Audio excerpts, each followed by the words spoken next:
शुरुआत में हम एक आदमी को नाइफ से खुद को ही चोट पहुंचाते हुए देखते हैं। ठीक तभी उसकी बेटी तंत्री आकर उसे रोकने की कोशिश करती है, लेकिन उसका बाप कोई बात नहीं सुनता और नाइफ को सीधा अपने चेस्ट में स्टैब कर लेता है। इसके बाद तंत्री के पापा एक मंत्र पढ़ने लगते हैं। तंत्री भी अपने पापा के साथ वही मंत्र दोहराती है। यह एक खास प्रेयर है जो बुरी शक्तियों को भगाने के लिए की जा रही है। पापा अपनी बेटी की सेफ्टी के लिए इस प्रेयर को एक शील्ड की तरह यूज कर रहे हैं। मंत्र पढ़ते हुए वो हाथ में हैरिकेन उठा लेते हैं। तभी हम उनके पीछे एक खौफनाक शैतान को देखते हैं। अचानक उनके हाथ से हैरिकेन गिर जाता है और आग लगने से वो वहीं मर जाते हैं। आग की तपिश से तंत्री के दोनों हाथों की चमड़ी भी जल जाती है। इसके बाद सीन अब प्रेजेंट में आ जाता है, जहां तंत्री आज भी बचपन के उस नाइटमेयर को याद करके डर जाती है। उसके हाथों पर हम आज भी वो जले हुए निशान देख सकते हैं। इसके बाद तंत्री बस से उतरकर एक स्टूडेंट डॉर्मेट्री में आती है। डॉर्मेट्री के नोटिस बोर्ड पर वो 2 लोगों के मिसिंग होने का नोटिस देखती है। तभी तंत्री अपने गले का नेकलेस पकड़ लेती है। वहाँ 2 लड़कियां आती हैं और तंत्री को स्कॉलरशिप स्टूडेंट कहकर बुलाती हैं। तंत्री उनसे बिना कोई बात किए अपने रूम में चली जाती है। दरवाजा खुलते ही हम तंत्री के कंधे पर एक डेमोनिक हाथ देखते हैं, लेकिन अगले ही पल पता चलता है कि वो वही 2 लड़कियां थीं।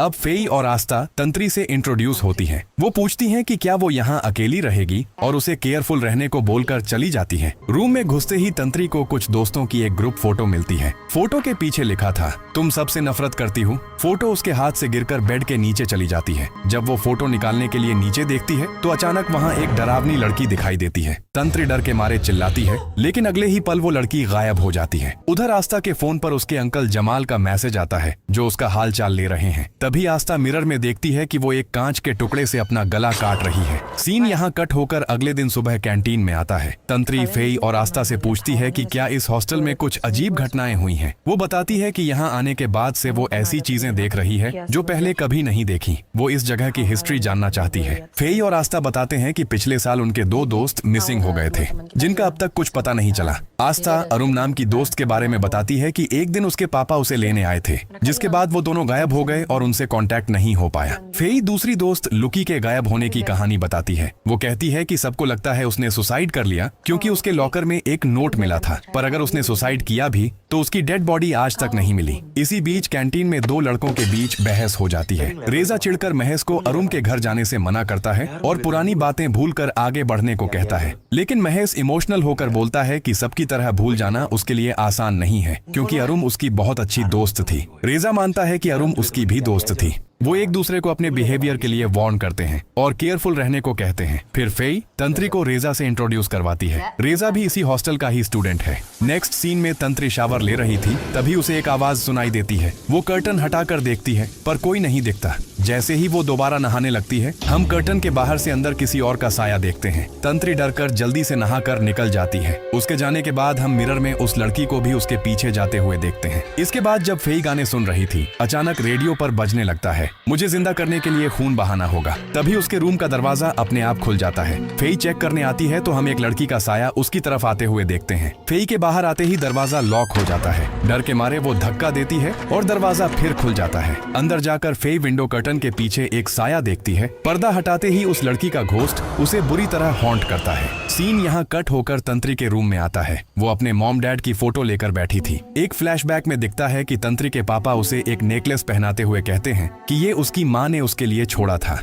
ये याद करके तंत्री इमोशनल हो जाती है और फोटो लेकर सो जाती है। तभी तंत्री सपने में लुकी को देखती है। लुकी एक नोट लिख रहा है, जिसमें वो अपने किए पर पछतावा कर रहा है और कह रहा है कि वो जा रहा है, उसे कोई न ढूंढे। फिर वो एक चिसेल उठा लेता है। देखकर लगता है उसका हाथ उसके कंट्रोल में नहीं है। वो चिसेल सीधा अपने कान में घुसा देता है। यहाँ हम मिरर में लुकी के पीछे उसी शैतान को देखते हैं जो तंत्री के पिता की मौत के वक्त देखा गया था। शैतान कहता है कि जिंदा होने के लिए खून चाहिए। इसके बाद लुकी वहाँ से निकलकर एक वेल के पास जाता है और अपना गला काटकर उसमें कूद जाता है। तंत्री सपने में वेल की दीवार पर हाथ रखती है तो उसके हाथ में खून लग जाता है। ये देखकर उसकी नींद खुल जाती है, लेकिन वो खून अभी भी उसके हाथ पर लगा था, जो चेहरे पे हाथ लगाने से वहाँ भी लग जाता है। तंत्री और ज्यादा घबरा जाती है। अगले दिन सुबह उसी वेल में लुकी की डेड बॉडी मिलती है। पुलिस ऑफिसर इन्वेस्टिगेशन करके बताते हैं कि वो करीब 5 दिन पहले मर चुका है। फेई बहुत डर गई है। वो आस्था को बोलती है कि उसके नाइटमेयर्स अब रियलिटी बन रहे हैं और सब सच लग रहा है। आस्था तंत्री को पास बुलाती है और कहती है कि क्योंकि तंत्री ने ही लुकी की डेड बॉडी ढूंढी है तो शायद वो मिसिंग फ्रेंड अरुम को भी ढूंढ सकती है। जब वो अरुम को ढूंढने निकलते हैं, महेश तंत्री को फोर्स करता है ये जानने के लिए कि उसे लुकी की बॉडी कैसे मिली। ये देखकर रेजा भड़क जाता है और उनमें झगड़ा शुरू हो जाता है। आस्था दोनों को शांत करती है। वो लोग अरुम के घर के सामने आते हैं जो काफी टाइम से अबैंडन्ड लगता है। तंत्री विंडो से अंदर झांकती है तो वहाँ उस लड़की का रिफ्लेक्शन दिखता है। वो चौंक कर हाथ बढ़ाती है तो विंडो का ग्लास टूट जाता है और उसका हाथ कट जाता है। फेई खून रोकने के लिए कपड़ा बांध देती है। तब तक आस्था अंदर जाने का रास्ता ढूंढ लेती है। अरुम के रूम में वो सारे ड्रॉर्स और अलमारी खुले देखकर हैरान होते हैं। रेजा कहता है कि शायद महेश ने सबूत मिटाने या कुछ ढूंढने के लिए ये हालत की है। आस्था सवाल उठाती है कि रेजा इतना श्योर कैसे है कि ये महेश का ही काम है। इधर तंत्री अचानक पोजेस्ड हो जाती है और तभी हमें एक मनहूस मंत्र सुनाई देता है जो जान के बदले किसी को जिंदा करने का आह्वान था।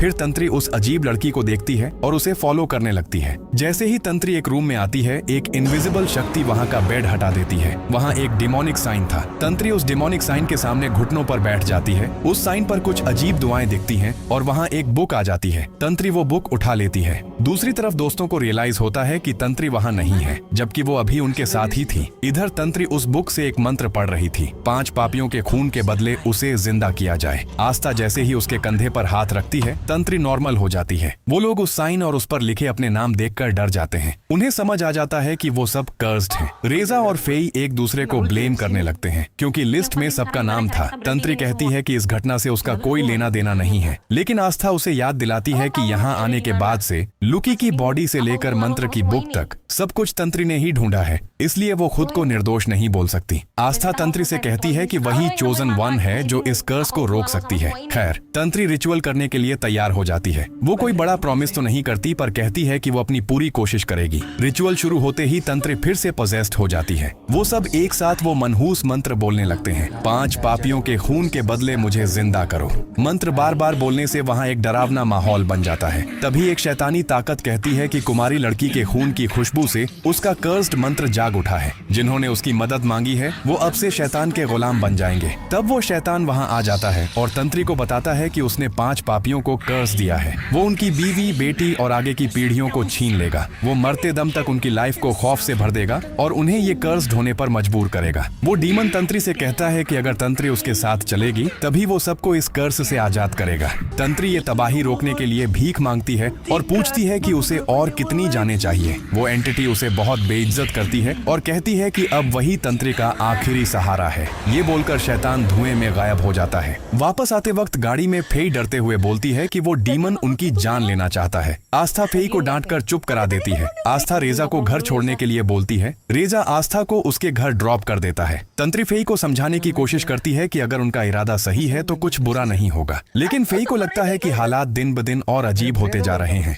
फेई और रेजा के बीच बहस होती है। तंत्री सवाल उठाती है कि आखिर अरुम का वो स्पेल सिर्फ लुकी पर आकर क्यों रुका और लुकी क्यों मरा। वो समझ जाती है कि उन सब की लाइफ अब खतरे में है, लेकिन रेजा बात को टाल देता है और कहता है कि अभी तक कुछ बुरा नहीं हुआ है, इसलिए इतनी टेंशन लेने की जरूरत नहीं है। इधर आस्था घर में घुसती है तो देखती है कि अंकल जमाल सो रहे हैं। वो चुपके से एक सीजर लेती है और अंकल की थोड़ी सी दाढ़ी काट लेती है। तभी उनकी नींद खुल जाती है। वो बड़े अजीब ढंग से आस्था की तरफ बढ़ता है और मैसेजेस का रिप्लाई न देने पर वो अपनी नाराजगी भी जताता है। तभी उसकी नजर आस्था के हाथ में वो सीजर देख लेती है। बात बढ़ते बढ़ते वो आस्था के साथ जबरदस्ती करने लगता है। इसके बाद वो अपनी ही भतीजी का रेप करना शुरू कर देता है। रात को डॉर्मेट्री पहुंचकर रेजा, फेई और तंत्री को ड्रॉप करता है और कार पार्क करने चला जाता है। तभी अचानक वो शैतान पीछे से आकर रेजा का गला दबा देता है। उसकी चीख सुनकर तंत्री और फेई दौड़ते हुए वहां आते हैं, लेकिन तब तक वो शैतान गायब हो चुका था। फेई और तंत्री उससे बार बार पूछते हैं कि क्या हुआ, लेकिन रेजा गुस्से में कहता है कि वो ठीक है। हॉस्टल वापस आकर जब फेई मिरर के सामने बैठकर रो रही थी,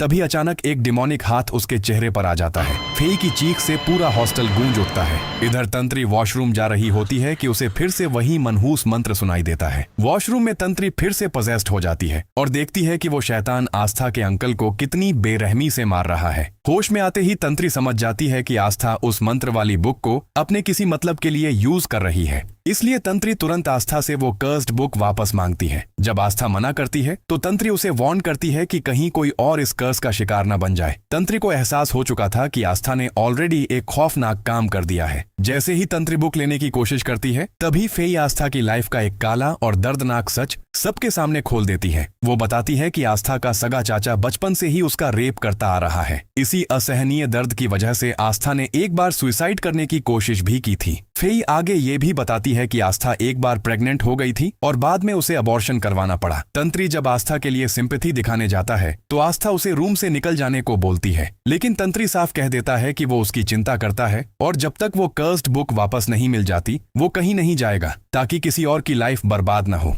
तंत्री आस्था से वो कर्स्ड बुक वापस मांगता है, लेकिन आस्था इनकार कर देती है और तंत्री को चैलेंज करती है कि अगर वो बुक न दे तो तंत्री उसका क्या कर लेगा। गुस्से में तंत्री कहता है कि वो अब उसकी कोई हेल्प नहीं करेगा और आस्था भी कह देती है कि उसे किसी की मदद की कोई जरूरत नहीं है। आस्था तंत्री को फौरन चले जाने को बोलती है और तंत्री बिना कुछ कहे सीधा जाकर सो जाता है। तभी वो लड़की आकर तंत्री से हेल्प मांगती है। सीन कट होता है और अगला दिन दिखाया जाता है जहां हॉस्टल मैनेजर आस्था के चाचा की मौत पर दुख जताता है। इसके बाद कैंटीन में तंत्री बाकी सबसे मिलता है पर कोई उससे बात नहीं करता। तंत्री कैंटीन से निकलकर बाहर जा बैठता है। तभी महेश उसके पास आकर कहता है कि तंत्री अब उनका असली चेहरा देख चुका है। वो बताता है कि उन लोगों ने मोरालिटी की सारी हदें पार कर दी हैं। महेश यहाँ अरुम के गायब होने के पीछे का खौफनाक सच बताता है। वो कहता है कि रेजा और लुकी ने मिलकर अरुम का सेक्सुअल हैरासमेंट किया था। उन्होंने तो बेट लगाई थी कि कौन अरुम के साथ फिजिकल रिलेशन बना पाएगा। आखिर में रेजा ये बेट जीत जाता है और उनकी फिजिकल फोटोज वायरल कर देता है। इस घिनौनी बात का पता चलने पर महेश आस्था से रिश्ता तोड़ लेता है और सबसे दूर रहने का फैसला करता है। तभी अचानक आस्था के गले में कुछ अटक जाता है और जब वो बाहर निकलता है तो हम देखते हैं कि वो एक ग्लास पीस यानी कांच का टुकड़ा था। ऐसी हालत में दोस्त आस्था को घर ले जाने की जिद करते हैं पर आस्था उनकी एक नहीं सुनती। वो अकेली रहना चाहती है और सबको वहाँ से जाने को बोलती है। इधर तंत्री को आस्था का ये बिहेवियर बहुत अजीब लगता है क्योंकि आस्था और अरुम दोनों ही हालात के मारे थे, तो आस्था को अरुम का दर्द सबसे ज्यादा समझना चाहिए था। इस बीच आस्था तंत्री और महेश को एक साथ देख लेती है। महेश अरुम को न बचा पाने के गिल्ट में है। वो तंत्री को कुछ फोटोज दिखाता है जिसमें तंत्री के पीछे साफ साफ अरुम का साया दिखाई दे रहा है। दूसरी तरफ आस्था तंत्री के रूम में घुसकर उसकी फोटो और कुछ पर्सनल चीजें चुरा लेती है। फेई उसे रोकती है पर वो सुनती नहीं। इधर महेश तंत्री को और भी फोटोज दिखाता है। तंत्री उन फोटोज में उस शैतान को पहचान लेती है और बताती है कि ये सुरुगाना है। उधर आस्था तंत्री की फोटो, खून और बाल लेकर उसे कर्स करने के लिए ब्लैक मैजिक का रिचुअल शुरू कर देती है। फेई बाहर से दरवाजा खुलवाने की कोशिश कर रही थी। तभी आस्था पोसेस्ड होकर बाहर आती है, फेई के बाल नोच लेती है और दरवाजा बंद कर लेती है। फेई डर कर भागने लगती है, लेकिन तभी सुरुगाना शैतान उसके सामने आ जाता है और उसे हवा में उठा लेता है। फेई खुद ही अपनी आंखें निकाल लेती है। इधर तंत्री महेश को बताती है कि सुरुगाना असल में उस बुक का नाम है जो अरुम के घर में थी। आस्था उसी बुक को पागलों की तरह ढूंढ रही थी और उसी ने अरुम का रूम तहस नहस किया था। वो अरुम को ढूंढने नहीं बल्कि उस बुक के लिए तंत्री को वहाँ ले गई थी और अब वो बुक आस्था के पास है। बात करते करते तंत्री फिर से पोसेस्ड हो जाती है। वो एक अनजान जगह पहुंच जाती है जहां उसे एक लड़की की चीखने की आवाज सुनाई देती है। तंत्री सामने जाकर देखता है कि 5 लोग मिलकर एक लड़की का गैंगरेप कर रहे हैं और वो लड़की दर्द से चीख रही है। ये मंजर देखकर तंत्री टूट जाता है और रोने लगता है। फिर तंत्री आंखें खोलता है तो देखता है कि वो लड़की एक बुक में उन 5 दरिंदों के नाम लिखकर अपने खून से उन्हें कर्स दे रही है। वो लड़की कहती है कि चोजन वन शैतान का गुलाम बन जाएगा और उसकी लाइफ में कभी सुकून नहीं रहेगा। ये श्राप उन 5 पापियों की बीवी, बेटियों और उनकी आने वाली नस्लों पर मौत तक बरकरार रहेगा। वो आगे बताती है कि रिसरेक्शन के लिए उन 5 गुनहगारों का खून चाहिए होगा। इसके बाद तुरंत उस लड़की की बॉडी में आग लग जाती है। फिर तंत्री रियलिटी में वापस आती है और महेश को वो सब बताती है जो उसने देखा। तंत्री बताती है कि उसने देखा कैसे एक औरत को ड्रग्स देकर उसका गैंगरेप किया गया था। खुद को आग लगाने से पहले उस औरत ने एक बुक में उन सभी रेपिस्ट्स के नाम लिख दिए थे। तंत्री शॉक्ड होकर बताती है कि उन नामों की लिस्ट में उसके खुद के दादा का नाम भी शामिल था। उस विक्टिम औरत की कसम के बारे में पता चलता है। उसने अपने रेपिस्ट्स के आने वाले सारे वंशजों को श्राप दिया था कि वो जिंदगी भर बदकिस्मती का शिकार बने और उसकी तरह शैतान की पूजा करने पर मजबूर हो जाएं। तंत्री बुरी तरह डर जाती है। महेश को लगता है कि वो श्रापित मंत्र शायद रुक गया था, लेकिन जब अरुम मेंटली अनस्टेबल थी तब ये फिर से एक्टिव करके लकी से बदला ले लिया। वो समझ जाते हैं कि तंत्री को जो अरुम का साया दिख रहा है वो असल में मदद की एक पुकार है। अब वो दोनों मिलकर अरुम को ढूंढने का फैसला करते हैं। उधर वो बुरी शक्ति आस्था के पास आकर बताती है कि अच्छाई और बुराई के मिलने से वो अब दिखाई देने लगी है और प्योर ब्लड के सैक्रिफाइस से ये प्रोसेस पूरा होगा। इस बीच महेश और तंत्री अरुम को ढूंढने उसके घर पहुंच जाते हैं। घर में घुसते ही अंदर से एक आवाज आती है जिसे चेक करने महेश आगे बढ़ता है। ठीक तभी सुरुगाना शैतान आकर तंत्री पर हमला करने की कोशिश करता है लेकिन नाकाम रहता है। इसकी वजह है तंत्री के पापा की मौत से पहले की गई वो खास प्रेयर जो अभी भी तंत्री के लिए एक शील्ड का काम कर रही है। जब महेश वापस आता है तंत्री उसे बताती है कि सुरुगाना यहीं मौजूद है। तभी सुरुगाना की तेज चीख से चारों तरफ के कांच टूटकर उनकी तरफ आते हैं। महेश तंत्री को तो बचा लेता है लेकिन खुद बुरी तरह जख्मी हो जाता है। उधर आस्था को समझ आ जाता है कि तंत्री को मारने का रिचुअल फेल हो चुका है। इधर तंत्री महेश को होश में लाने की कोशिश करती है और रो रो कर उसे अकेला न छोड़ने की भीख मांगती है। तभी अरुम आकर तंत्री से मदद मांगती है। तंत्री उसके पीछे पीछे जाती है। जहां पहुंचते ही उसे एक विजन दिखाई देता है। विजन में तंत्री देखती है कि जब अरुम वो शैतानी रिचुअल शुरू करती है तो उसके पापा उसे रोकते हैं। वो अरुम को जंजीरों से बांध देते हैं और माफी मांगते हुए कहते हैं कि उसे खुद को नुकसान पहुंचाने से बचाने के लिए उन्हें ये कदम उठाना पड़ रहा है। वो बताते हैं कि अरुम के दादा भी इसी तरह खुद को चोट पहुंचाते थे और अब अरुम भी उसी रास्ते पर चल रही है। तभी वो मनहूस मंत्र फिर से गूंजने लगता है कि जिंदा होने के लिए जान चाहिए और खून बहाना होगा। अगले ही पल अरुम के पापा हवा में उड़कर छत से टकराते हैं और उनकी मौत हो जाती है। विजन खत्म होते ही तंत्री देखती है कि अरुम सच में वहां जंजीरों में जकड़ी हुई है। उसे जिंदा देखकर तंत्री दौड़कर उसे खोलने जाती है। ठीक उसी वक्त आस्था महेश के गले पर नाइफ रखकर तंत्री को रोक देती है। आस्था कहती है कि तंत्री के गले का नेकलेस अरुम का है, जिसका मतलब तंत्री इन सारी रहस्यमयी घटनाओं की असली वजह जानती है। तंत्री पोसेस्ड आस्था को होश में लाने की कोशिश करती है। वो याद दिलाती है कि आस्था तो महेश से प्यार करती है लेकिन इसका कोई असर नहीं होता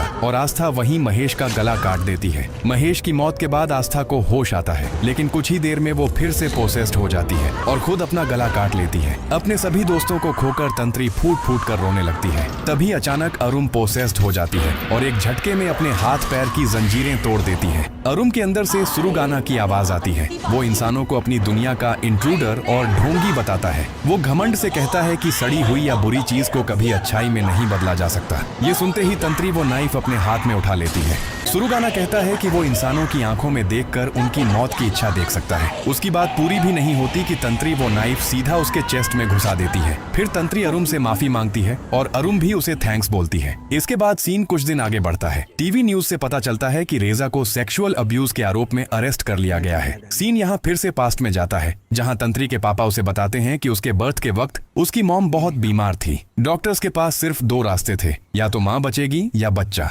तंत्री की माँ ने अपनी जान की परवाह किए बिना तंत्री को चुना। इसके बाद बाप बेटी वो स्पेशल प्रेयर एक साथ पढ़ने लगते हैं। सीन अब प्रेजेंट में वापस आता है और तंत्री उस कर्स्ड बुक को आग में जला देती है। फिर हम फेई को देखते हैं। ठीक तभी वो शैतानी मंत्र फिर से गूंजने लगता है और फेई दर्द से चिल्लाने लगती है। दूसरी तरफ रेजा जेल में अपना सर पटक पटक कर खुद को खत्म कर लेता है। मूवी के लास्ट सीन में दिखाया जाता है कि वो कर्स्ड बुक फिर से तंत्री के पास वापस आ गई है और तंत्री अपने सभी दोस्तों के घोस्ट्स को भी देख पा रही है। ये एक मिस्टीरियस एंडिंग है जो इशारा करती है कि खतरा अभी पूरी तरह टला नहीं है।